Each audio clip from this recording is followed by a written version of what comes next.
Hey everybody, and welcome to this video today.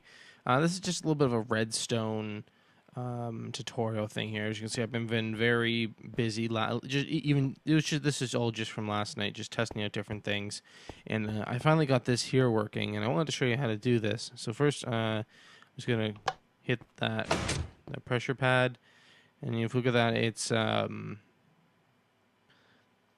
it's like a streaming thing of lights. And I was thinking that you could use this in like your adventure maps, depending on what they are, to like point people in the direction that they're supposed to be going. Now, I haven't tried making this wrap around here, but I'm pretty sure that'll be just as easy.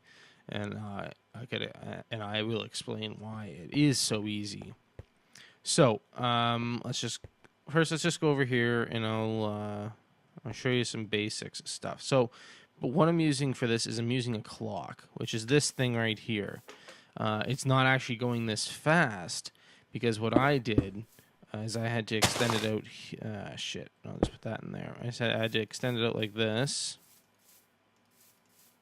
like that, because I had to add in extra comparators. That's what this here is, and to make the clock work, you have to have the redstone. You have to have a redstone source, a comparator with the subtraction with the third torch up, and then just link it back into side B over here, and then that will make this work. But if I throw another repeater in there, as you can see, it slows down the signal, and then as I add more, the signal gets a little bit slower and slower each time. So I had to slow it down enough where the lights could catch it going off and going on,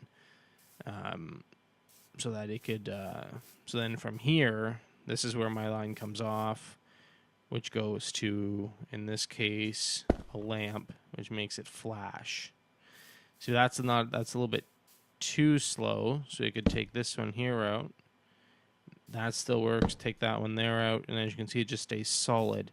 So you have to have at least 4 repeaters on it for a light, and that will turn the light on and off, so that you can do that. Another thing I used for this is over here. Is it this one here? This one here? Yes, this here.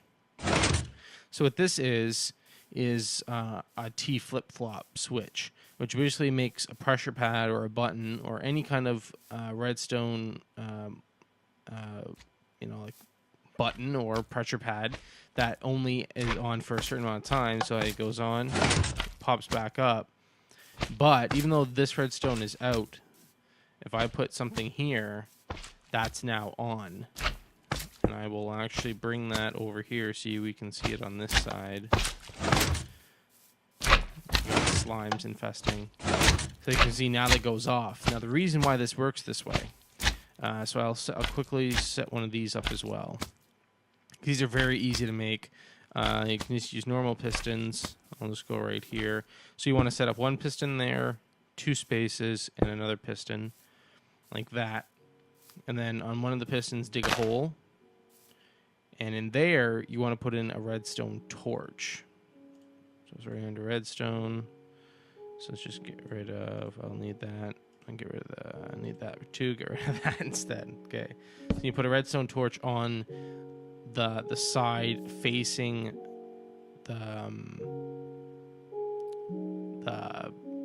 thing, the piston, and then you put another block right there. Now, after you've done that, you put 2 blocks on top like that, with a redstone torch on each side, which should get that one pushing forward. Now we just got to get this redstone signal to climb a little bit, and then you have to make it so you have to put it on this one, the left side of it, and you have to have it hit both sides. So now when we put our pressure plate down,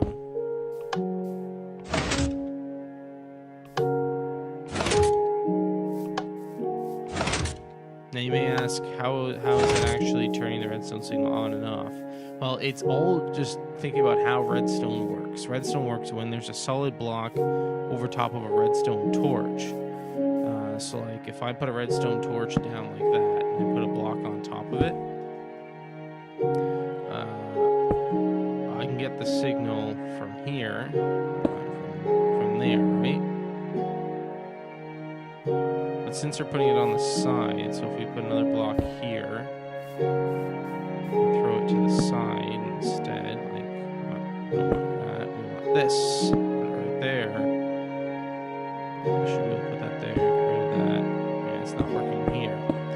But that's basically how this works. This block, the pistons move the block back and forth. When it's over top, the signal is active, and when it's on, and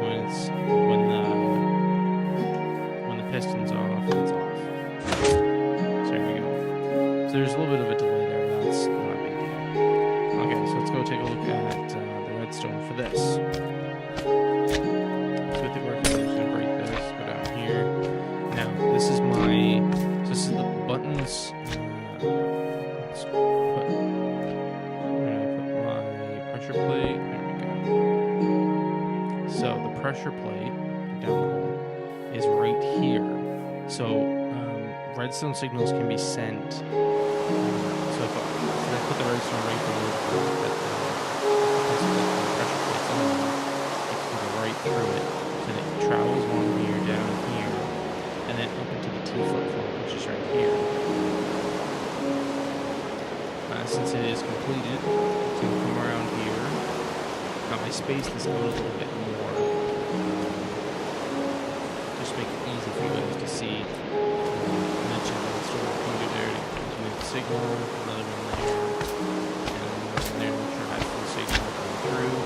And then I created my 4-comparator clock. And then the signal went off this way with another comparator right here, because after each one of these you need to have a comparator. And by putting a block underneath each one of these lights right here, redstone signal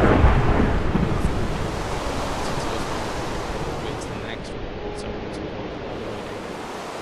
So if we wanted to expand this, we could do so. So let's go up top first, and let's add some lights.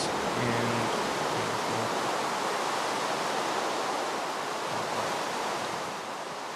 let's go along here and let's add some more along here. So let's make a hole there, hole there, and hole there. I got lamps right here. There we go. Okay, so let's go in.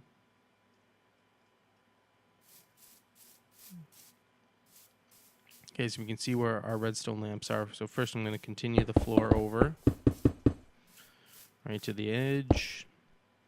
Now this should work. If I can get, I'm going to have to go underneath it. Like that. I'm going to have to get rid of that for a second so I can put that there. And then I can put that block back. And now the signal should continue that way. And yes, it is. So now we can just throw that there. Grab another comparator. Let's just email. Throw a comparator there, and comparator there. And then do this. Now when we go up top,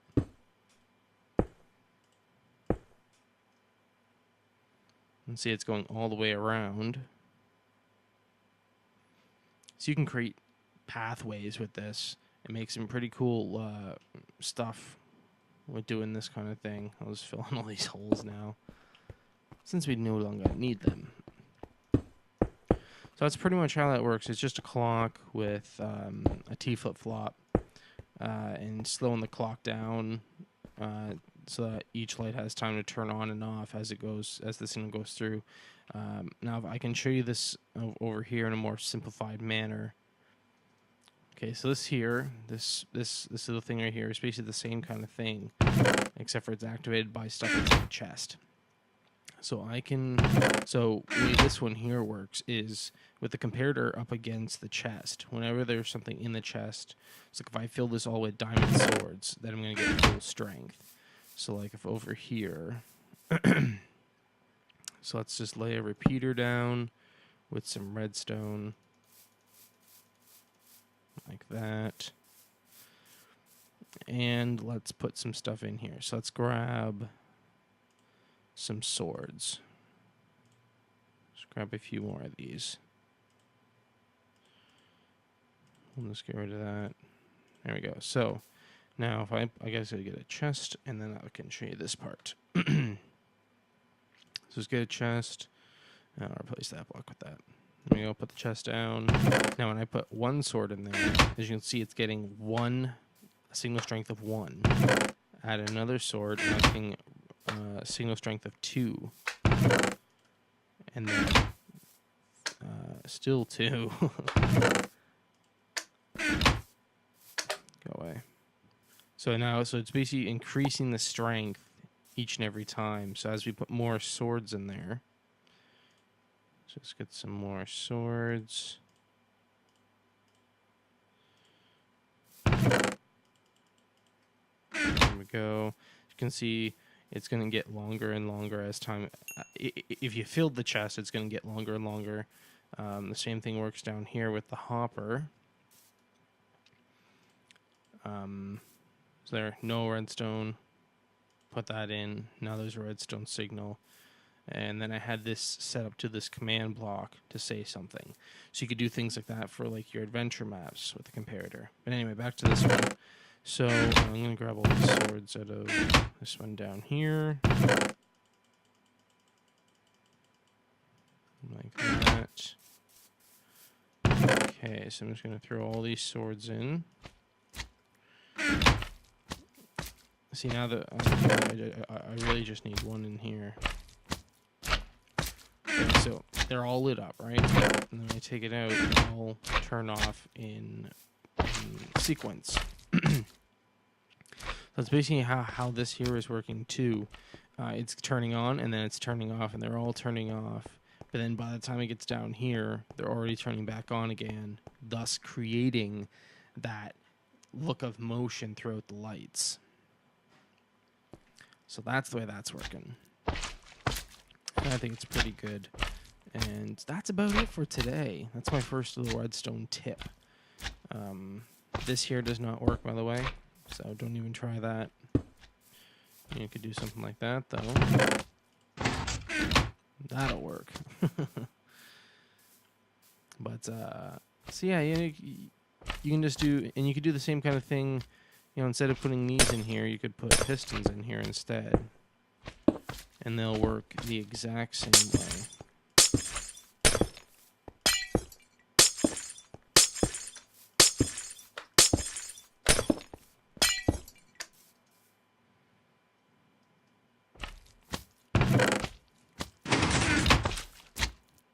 So that, and then that, and they all go down. So there you go, guys. That's your first redstone tip, your redstone circuitry tip. And next time we'll do something else. I'm not sure yet, but I'll figure out something. These just kind of happen whenever I figure something out that's cool. Yeah, we'll go from there. I'll show you different projects. I may be using the same things, like more clocks over and over and over again, to make this stuff happen. But yeah, it's pretty cool. Anyway, guys, I'll see you guys in the next video, which will be likely another, which should be the part 3 to the redstone chest and custom GUI tutorial. And from there, that will be awesome. That'll be fantastic. So I'll see you guys then.